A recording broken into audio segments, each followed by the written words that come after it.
Thank you, Matt. Now 6:03 here on your Tuesday. Construction on Butte's new homeless shelter is going to be delayed even longer. MTN's John Amy tells us what homeless advocates are trying to do to help those on the streets stay warm. It's unlikely the Butte Rescue Mission will have its new homeless shelter on Platinum Street ready by the end of this year. Homeless advocates say they need to find other ways to keep those living on the street warm. The lack of emergency shelter for the next couple of months, we wanted to come together as a group, not just Action Inc., but also some great volunteers to come together as a group to get some winter weather supplies gathered and distributed for the folks that are sleeping outside. Last winter, Action Inc. opened up a temporary homeless shelter to a vacant building on North Main Street. However, they don't have the resources to do it again this year.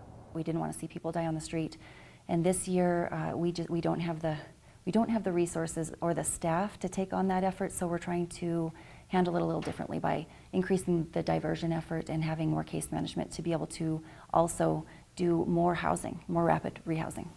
Action Inc. plans to hire a new staff member in the coming weeks whose sole job is to help homeless people find a place to live.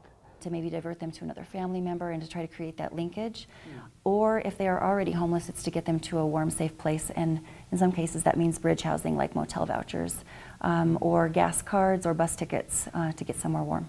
The volunteers say the donated items are going directly to those living on the streets. One of the volunteers said she actually witnessed a homeless person get a much-needed sleeping bag.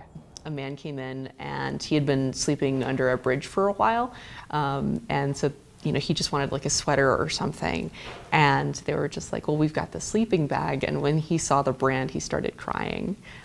He said that he never imagined that he would be able to afford a sleeping bag like that. With crews still trying to put in the infrastructure and the foundation for the new shelter, it's not likely that the new shelter is going to be ready by December. So homeless advocates need to find ways to keep people living on the streets warm. The opening date keeps getting pushed back further, but we still got people coming into Butte from all over the state, from Bozeman and Missoula, because they've got this expectation, and then when they come here, there's no place for them to go. In Butte, John Amy, MTN News.